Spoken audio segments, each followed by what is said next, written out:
A paz do Senhor Jesus, estamos iniciando mais um Instantes Finais, a sua aula de profecia e de escatologia bíblica no seu lar. E eu quero agradecer a você que é um telespectador assíduo da Rede Brasil, a você que acompanha a nossa programação pela TV ou pela internet.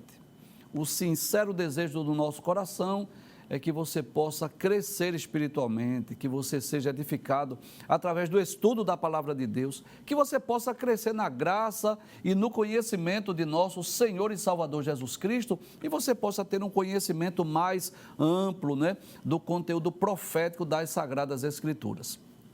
Agora, se você ainda não é evangélico, se você ainda não é cristão, o nosso desejo é que você possa receber Jesus como seu Salvador pessoal.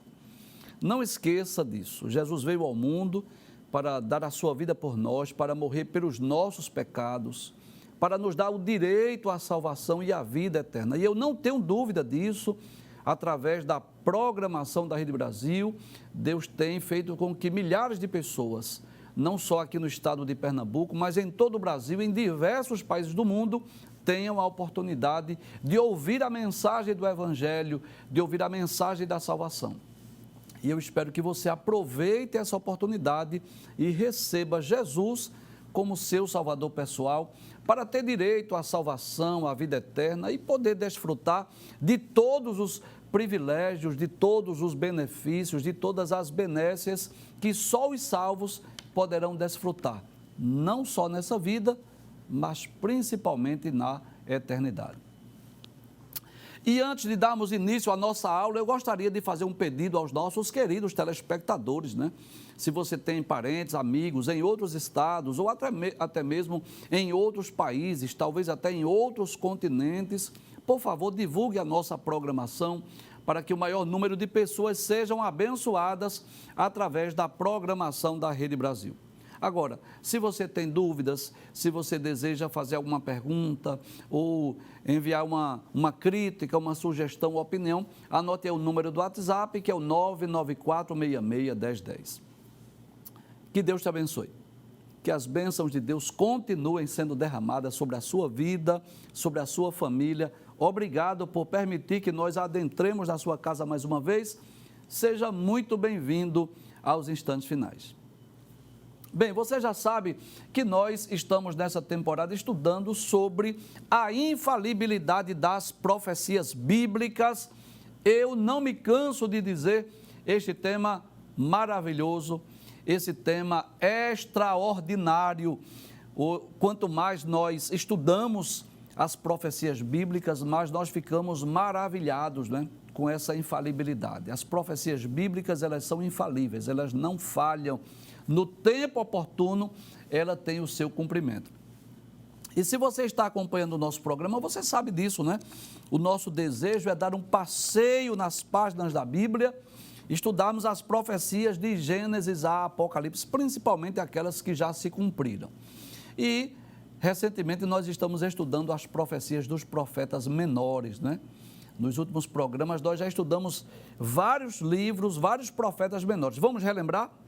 Rapidinho, estudamos as profecias de Oséias, aquele homem que casou com uma filha de prostituição, uma história dramática, mas que mostra o amor de Deus pela nação de Israel. Estudamos também a profecia de Joel, o profeta do avivamento religioso, este profeta que profetizou sobre o derramamento do Espírito Santo. Estudamos a profecia de Amós, aquele homem que não era profeta nem filho de profeta, mas Deus o chamou para o ministério profético. Estudamos a profecia de Obadias, esse homem que foi levantado por Deus para profetizar contra os edomitas. Estudamos a profecia de Jonas, que livro maravilhoso, essa história de Jonas. Estudamos a profecia de Miqueias, aquele profeta que profetizou acerca de Belém de Judá, a cidade de onde viria o Messias, o Cristo. Estudamos a profecia de Naum, que também profetizou contra os ninivitas, a capital da Síria. Estudamos a profecia de Abacuque, este profeta que dialogava com Deus, esse profeta que tem um senso de justiça social muito forte. E nos últimos programas nós estudamos a profecia de Sofonias, que profetizou sobre o dia do Senhor, o grande dia do Senhor.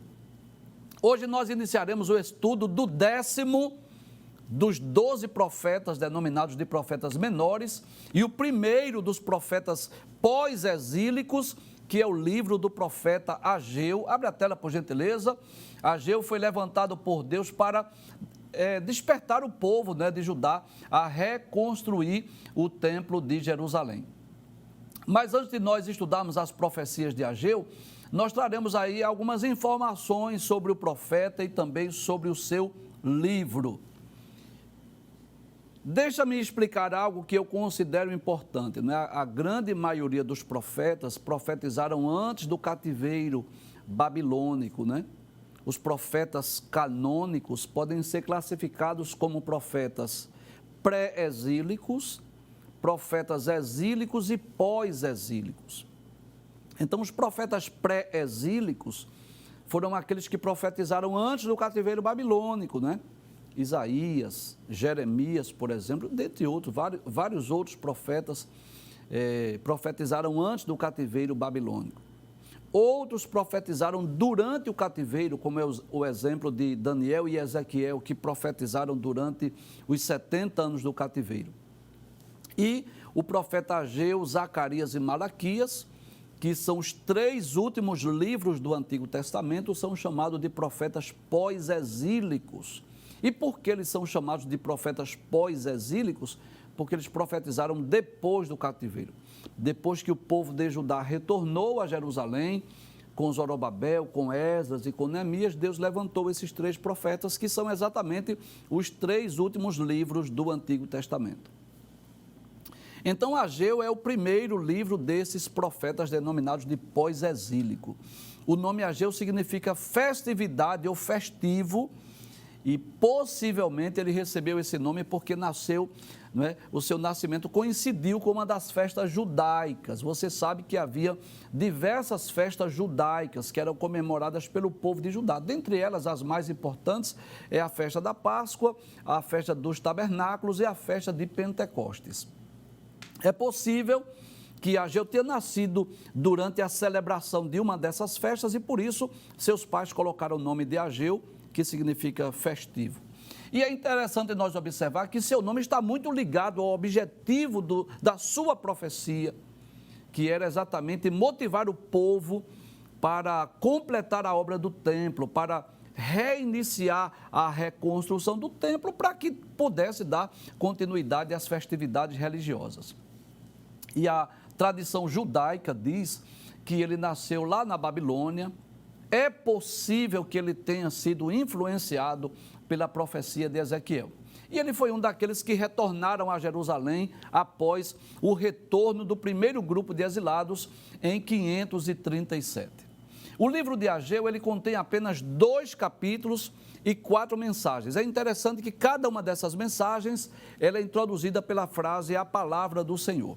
Eu quero lhe convidar, se você estiver com a sua Bíblia, a gente sempre diz isso aqui, faça da sua casa, faça da sua sala uma sala de aula. Esteja aí com a sua Bíblia, acompanhe as explicações com a sua Bíblia, com o seu caderno de anotações.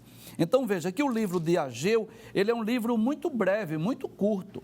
São apenas 2 capítulos. O capítulo 1 tem apenas 15 versículos e o segundo, 23 versículos. Mas são 4 mensagens principais. A primeira, que começa no capítulo 1, versículo 1, e vai até o versículo de número 15.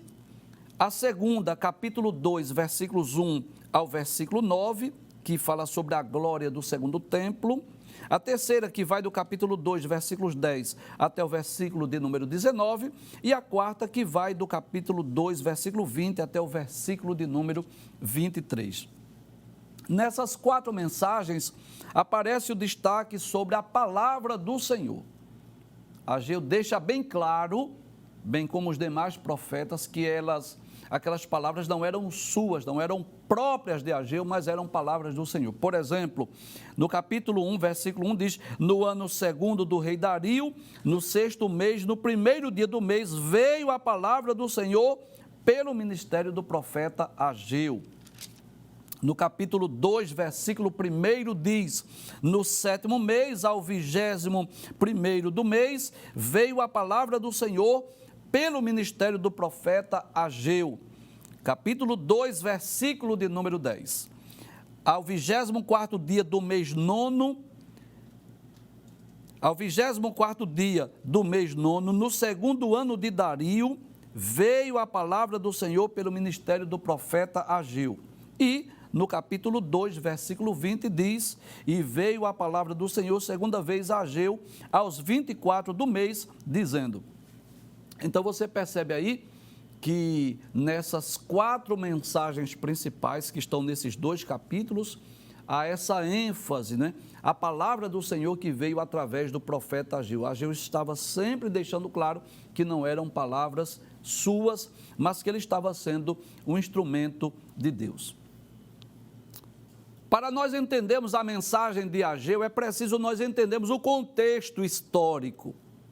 Então, eu gostaria de lembrar que o povo de Judá e de Jerusalém, o reino do sul, foi para a Babilônia, onde estiveram lá 70 anos. Lembra disso? Falamos aqui várias vezes sobre isso. Foram 3 levas de judeus entre os anos 606 a 586. Houve 3 levas de judeus que foram levados lá para a Babilônia. E eles lá estiveram durante 70 anos. Depois de 70 anos, Deus levanta Ciro, que autoriza o retorno do povo judeu. Então, após o retorno do cativeiro babilônico, os judeus tinham uma importantíssima tarefa. E que tarefa era essa? Reconstruir o templo. Era restaurar o culto a Jeová. Você sabe disso. Quando Nabucodonosor invadiu Jerusalém, ele destruiu o templo e incendiou a cidade.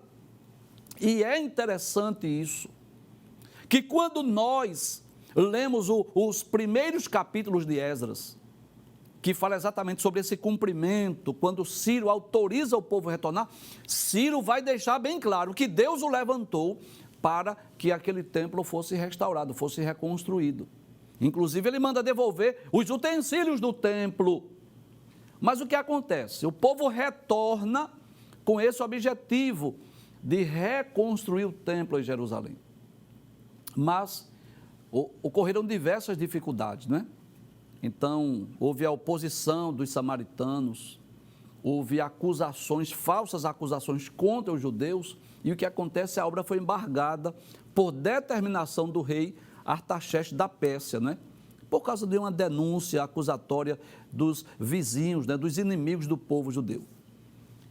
Para nós entendermos melhor essa história, eu vou lhe convidar para você abrir a sua Bíblia lá no livro de Esdras. Eu trago sempre essa informação aqui no programa, que para nós conhecermos a mensagem do profeta, de um livro, é preciso conhecer o contexto histórico, né?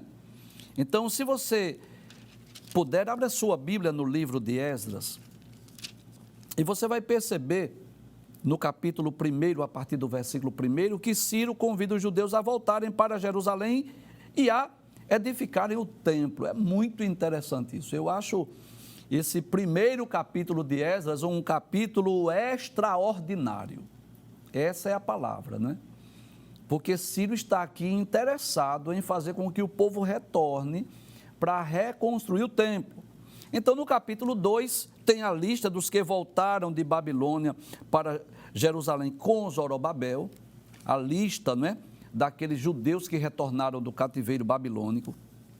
No capítulo 3, começa a construção, é levantado o altar lá do templo, né? Então, o povo judeu retornaram e começaram a reconstruir o templo. Mas observe, no capítulo 3 ainda são colocados os alicerces do templo, mas no capítulo 4, observe que vem a oposição.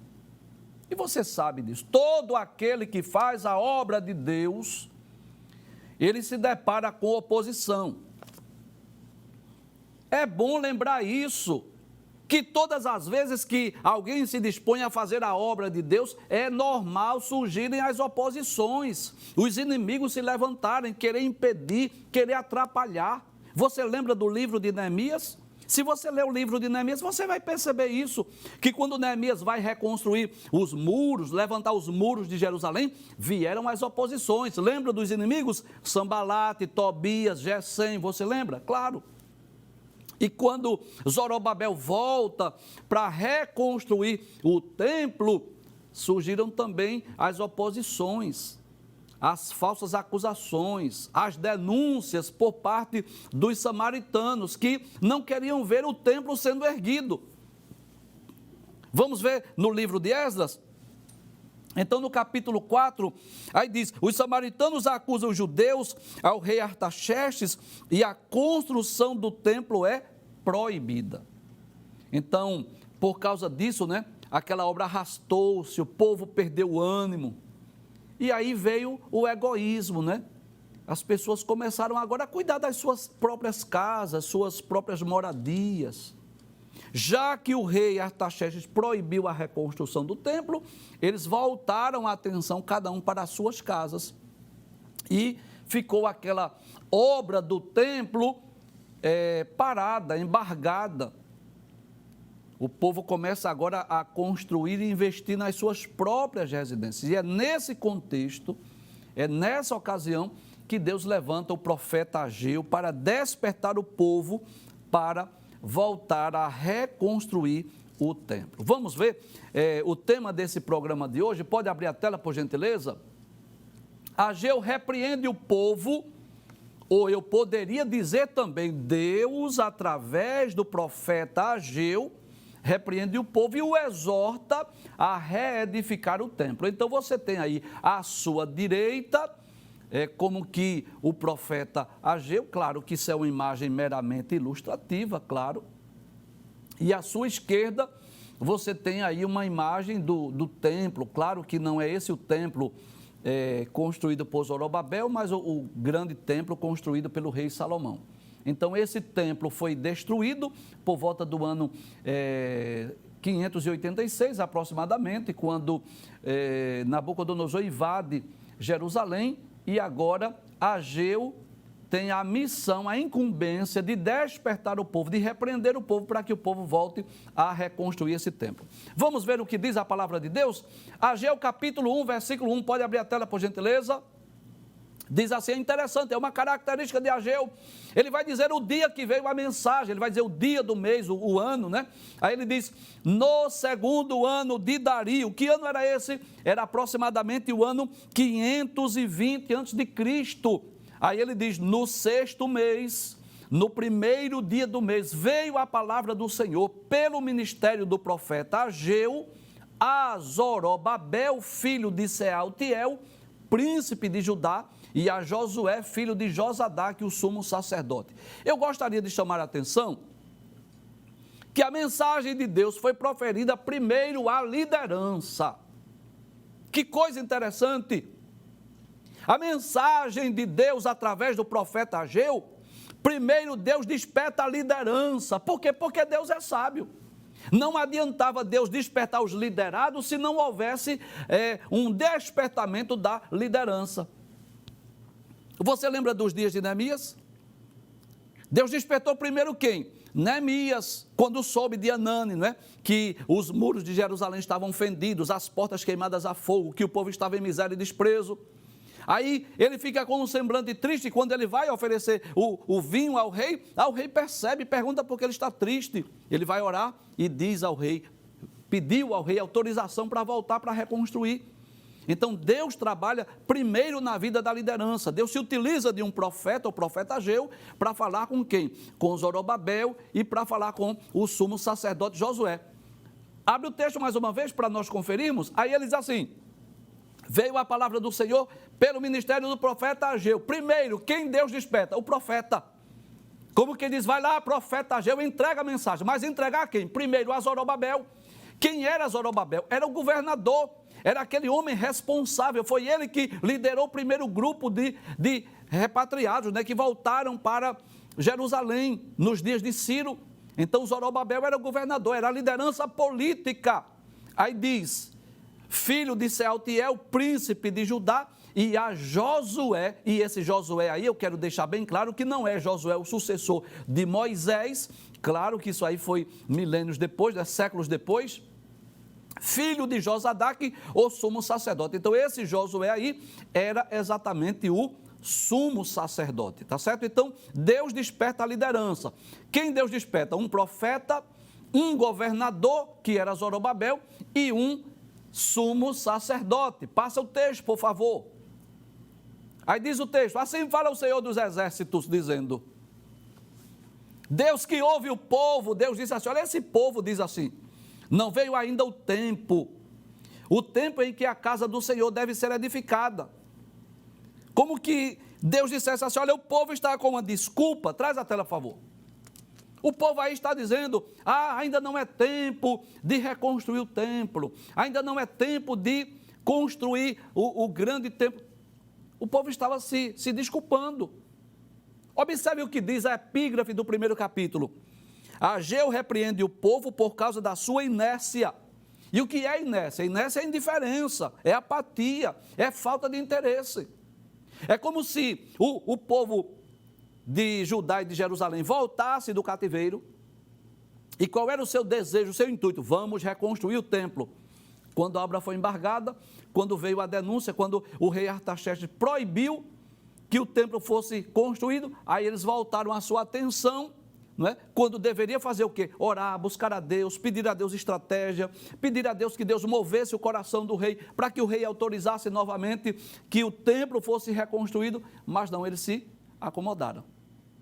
Abre a tela mais uma vez. Aí Deus que ouve o povo diz assim, não veio ainda o tempo, era o povo que dizia, o tempo que a casa do Senhor deve ser edificada. Aí veio, pois, a palavra do Senhor pelo ministério do profeta Ageu, dizendo, aí o que é que Deus vai dizer? Passa o texto, por gentileza. Versículo 4 e 5. Aí Deus diz, é para vós tempo de habitar nas vossas casas estucadas, e esta casa há de ficar deserta, como quem diz assim, entendi o que o povo quer. O povo está dizendo assim, é tempo de construir nossas casas estucadas, formosas, né? Luxuosas, mas essa casa vai ficar deserta, é isso? Aí, ora, pois, assim diz o Senhor dos Exércitos, aplicai o vosso coração aos vossos caminhos. Traz a tela, por favor. E o que é que Deus estava dizendo através do profeta Ageu? Quando diz, aplicai o vosso coração aos vossos caminhos, coloque o coração nesta obra, desvie a sua atenção agora da construção das suas casas e volte-se a reconstruir o templo. Que coisa interessante.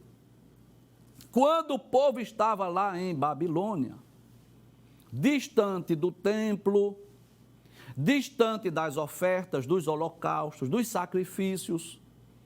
Por quê? Porque os sacerdotes que foram levados para a Babilônia não podiam realizar ofertas e sacrifícios, porque Deus havia escolhido um lugar de culto, de oferta, que era o templo. Então, quando eles estavam lá em Babilônia, qual era o maior anelo deles? Isso, voltar para Jerusalém, reconstruir o templo e depois fazerem as suas casas. Mas o que acontece quando vieram, não é, os embates, as acusações, as adversidades, as dificuldades, os problemas, aí eles voltaram agora a atenção. Eles colocaram o coração aonde? Colocaram o coração nos seus projetos pessoais. Deixaram de olhar para o templo. E por isso Deus disse que ele aplicasse o coração nos seus caminhos. Volta a tela mais uma vez. Ora, pois, assim diz o Senhor dos Exércitos, aplicai o vosso coração aos vossos caminhos. Em outras palavras, priorizem, invistam, desviem a atenção. Traz a tela, por favor. Em vez de vocês estarem aí preocupados com as suas casas luxuosas, estucadas, olhem para o templo. Volte-se para as coisas de Deus. Passa o texto, por favor, versículo de número 6. Aí diz, olha, o resultado, as consequências para quem despreza as coisas de Deus. O que é que estava ocorrendo lá? Aí Deus começa a dizer, semeais muito e recolheis poucos. Professor, o que é isso? Vocês estão plantando muito, trabalhando muito, mas a colheita é pouca. O que mais? Vocês comem, mas não vos fartais. É como se não tivesse alimento suficiente para ele se fartar. Vocês não estão passando fome, mas vocês não estão fartos. Vocês bebem, mas vocês não saciam. Parece que água é pouca. Vocês se vestem, mas ninguém se aquece. Parece que falta roupa para aquecer vocês. E o que recebe salário no saquetel furado. Como que diz assim? Traz a tela. Aquele que recebe o salário acaba logo, rápido. Parece que o saco está furado, está caindo o dinheiro. O que era que Deus estava dizendo? Por causa dessa inércia, por causa desse descuido, por causa dessa negligência de vocês, que não estão priorizando a construção do templo, vocês estão trabalhando muito, mas estão ganhando pouco, lucrando pouco, colhendo pouco, comendo pouco, bebendo pouca água. Vocês não estão se aquecendo, vocês não estão saciando a sua sede, vocês não estão se fartando de alimento. E por quê? Porque o coração de vocês não está voltado às coisas de Deus. E é bom nós lembrarmos isso, não é? A importância do templo, do lugar de culto, do lugar de adoração, do lugar daquele culto coletivo. À medida que eles abandonaram a reconstrução do templo, é como se estivesse faltando espiritualidade, devoção, principalmente para os judeus, é claro. Eu abro um espaço aqui para dizer, para as pessoas que estão enfermas, as pessoas que têm dificuldade de locomoção, que não podem ir ao templo, claro, você pode servir a Deus na sua casa. Você pode fazer da sua casa um lugar de culto e de adoração, adorar a Deus com a sua família, claro. Agora, se você pode ir, se você tem tempo, se você tem saúde, você não deve deixar de ir ao templo de forma alguma. E você não deve deixar de investir nas coisas de Deus. Você não deve deixar de investir nas coisas espirituais. Então, o que é que acontece muitas vezes? As pessoas estão apenas investindo grande soma de dinheiro nas coisas terrenas, nas coisas materiais, e estão esquecendo do culto, estão esquecendo do seu dízimo, da sua oferta, do lugar de culto, do lugar de adoração. E Deus estava convocando o povo para voltar-se o coração para as coisas de Deus, para as coisas espirituais, aquilo que iria trazer benefício à sua vida espiritual. Passa o texto mais uma vez. Deus vai repetir a frase mais uma vez. O que Deus disse no versículo de número 3, não é? Que eles deveriam aplicar o coração, Deus repete mais uma vez. O que Deus disse no versículo 5, né? Deus repete agora no versículo 7 e 8. Assim diz o Senhor dos Exércitos: aplicai o vosso coração aos vossos caminhos, como que diz assim, priorizem, invistam, olhem para o templo, olhem para a casa de Deus. E Deus dá estratégia, Deus ensina, Deus diz o que o povo deve fazer. Deus diz subir o monte, trazer madeira e edificai a casa. Aí Deus diz, e dela me agradarei e eu serei glorificado, diz o Senhor. Que coisa interessante. Traz a tela, por favor. Deus mostra onde está o problema. Qual era o problema? A inércia do povo, a falta de interesse do povo para com as coisas de Deus. Deus diz o resultado. O que foi que acarretou essa falta de interesse pelas coisas de Deus?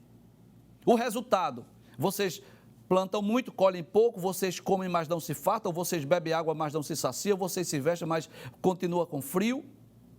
O que você ganha no instante acaba, é como se tivesse num saco. Deus diz assim, isso aqui é o resultado disso.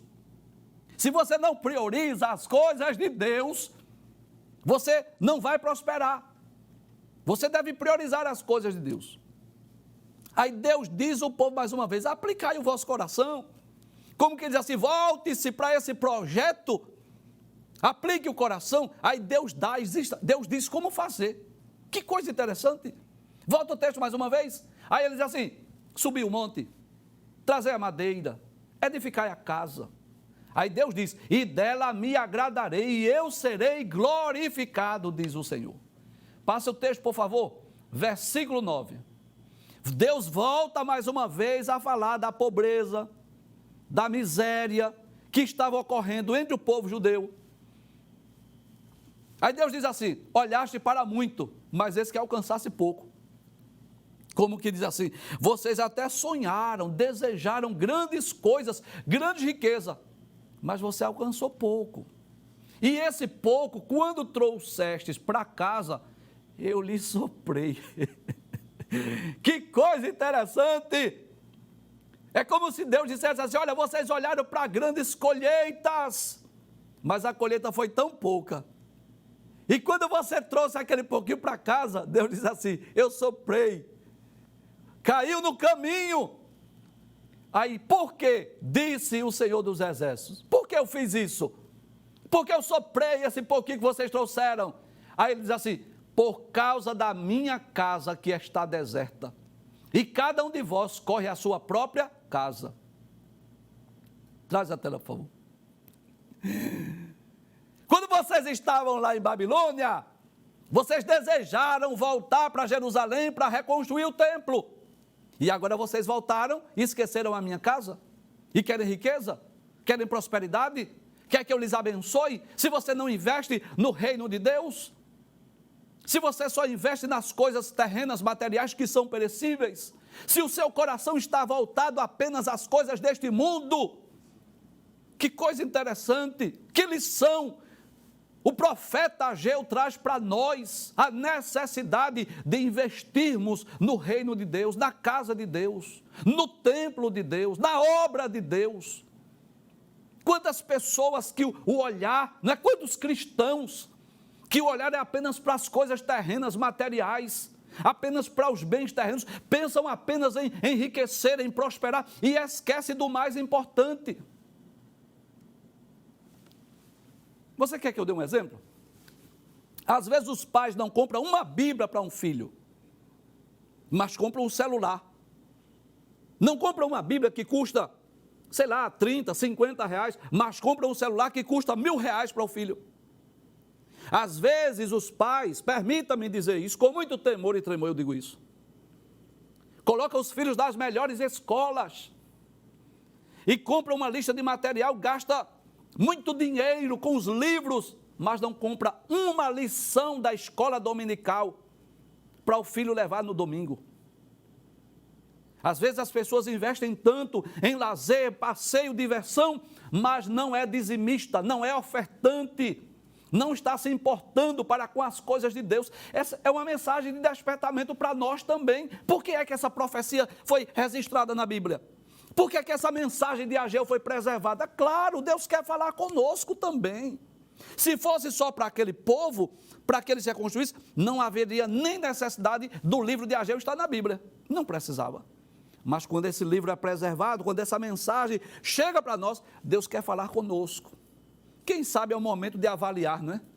E você vê tanta dificuldade, você sonha alto, mas não alcança. Talvez seja isso.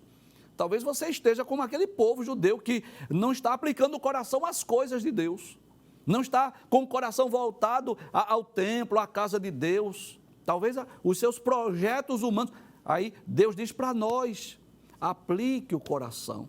Como diz assim, coloque esse objetivo no seu coração. Volta o texto mais uma vez. Aí Deus diz assim, por quê? Por causa da minha casa que está deserta e cada um de vós corre à sua própria casa. Passa o texto, por favor. Versículo 10 e 11. Aí Deus diz assim, olha, vocês pensam que esses fenômenos da natureza é coisa da natureza? Não, sou eu. Deus diz assim, por isso retém os céus o seu orvalho e a terra retém os seus frutos. Aí Deus está dizendo, por isso que vem a seca, por isso que não tem fartura.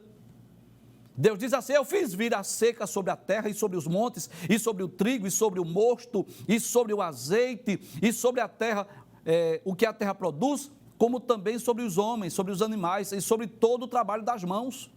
Aí Deus está dizendo assim, é por isso que eu estou mandando fome, miséria, é por isso que vocês não prosperam. Não é Deus que tem o controle da natureza, não é? Do universo? Não é Deus que manda a chuva? Não é Deus que torna a terra produtiva? Não é Deus que dá prosperidade e riqueza? Mas quando Ele quer também, Ele detém a chuva, detém o orvalho, detém o vento, vem seca, vem miséria, vem fome. E Deus deixa bem claro por quê. Mas quando eu leio o livro de Ageu, eu fico impressionado, porque Ageu foi aquele profeta que obteve êxito na sua missão. É claro que os demais tiveram, mas eu digo assim, o povo ouviu a mensagem de Ageu e o povo foi despertado. Passe o texto, por gentileza, vamos ver o cumprimento dessa profecia, versículo de número 12. Então ouviu Zorobabel, filho de Sealtiel, e Josué, filho de Josadaque, sumo sacerdote. Como que diz assim? A mensagem de Ageu, ela foi ouvida pelo governador Zorobabel, foi ouvida por Josué, o sumo sacerdote, e todo o resto do povo ouviu a voz do Senhor, seu Deus. E as palavras do profeta Ageu, como o Senhor, seu Deus, o tinha enviado, e temeu o povo diante do Senhor. Que coisa extraordinária! Traz a tela, por favor. Você sabe disso, que nem sempre os profetas foram ouvidos, nem sempre o povo deu créditos à palavra de Deus através dos profetas. Jeremias é um grande exemplo disso. Jeremias, ele, em certo aspecto, obteve êxito, no sentido de ser fiel a Deus, de entregar a mensagem, de cumprir a sua missão, mas em certo aspecto, ele não foi ouvido pelo povo, o povo não creu, né? Ele foi preso, ele foi colocado lá no calabouço. Ageu foi diferente, o povo ouviu, o povo obedeceu. Nesse sentido que eu digo que ele teve êxito, ele foi bem sucedido, o povo ouviu. Aí ouviu Josué, o sumo sacerdote, Zorobabel, o governador, e o povo, que ouviu a mensagem de Deus. E o que foi que eles fizeram? Eles começaram a trabalhar. Passa o texto, por favor. Pode passar o texto. Versículo de número 13. Então Ageu, embaixador do Senhor. Olha aí. O profeta de Deus, o embaixador do Senhor, falou ao povo conforme a mensagem do Senhor. Qual era a mensagem? Eu sou convosco, diz o Senhor. Como que ele diz assim? Olha, traz a tela, por favor. Vai vir dificuldade, vai vir empecilho, vai vir problema, vai vir falsas acusações, vai vir a obra embargada, mas eu sou convosco. E se Deus é conosco, se Deus está nesta obra, quem é o rei Artaxerxes? Quem são os samaritanos? Quem são os opositores? Se Deus está conosco, se Deus está nesse negócio, se essa obra é de Deus, ela vai prosperar. Deus vai abrir caminhos. Deus vai criar estratégias, situações. Deus vai fazer com que haja prosperidade. Deus está dizendo, eu sou convosco. Como quem diz assim, vocês estão olhando para os samaritanos? Vocês estão olhando para a falta de recurso? Vocês estão olhando porque não tem mão de obra suficiente, qualificada? Talvez vocês estejam olhando para o decreto de Artaxerxes, mas eu quero dizer algo aqui a vocês. E o que é? Eu sou convosco. Glória a Deus. Passa o texto, por favor. E o Senhor levantou o espírito de Zorobabel, filho de Sealtiel, príncipe de Judá. E o espírito de Josué, filho de Josadaque, sumo sacerdote. Mas olha, é claro que somente o governador e somente o sumo sacerdote não poderiam fazer aquela grande obra. Aí o texto diz, e o espírito do resto do povo, e vieram e trabalharam na casa do Senhor dos exércitos, seu Deus, ao 24º dia do 6º mês do 2º ano do rei Dario. Ou seja, 24 dias depois da profecia. Traz a tela. 24 dias depois, houve um despertamento e o povo disseram assim, vamos voltar a construir o templo. Coloque a tabela, por gentileza, para nós concluirmos o programa com a tabela. Isso. Então, o contexto histórico da profecia de Ageu, para você entender melhor. Em 538 a.C., houve o decreto de Ciro para autorizar o retorno do povo judeu para reconstruírem o templo. Isso está no capítulo 1 de Esdras. Em 537, veio os primeiros cativos para Jerusalém, né? Que voltaram com Zorobabel, com aquela missão de reconstruir o templo. Em 536 foi um ano marcante, começou a obra, começou a reconstruir o templo, isso está no capítulo 3 de Esdras.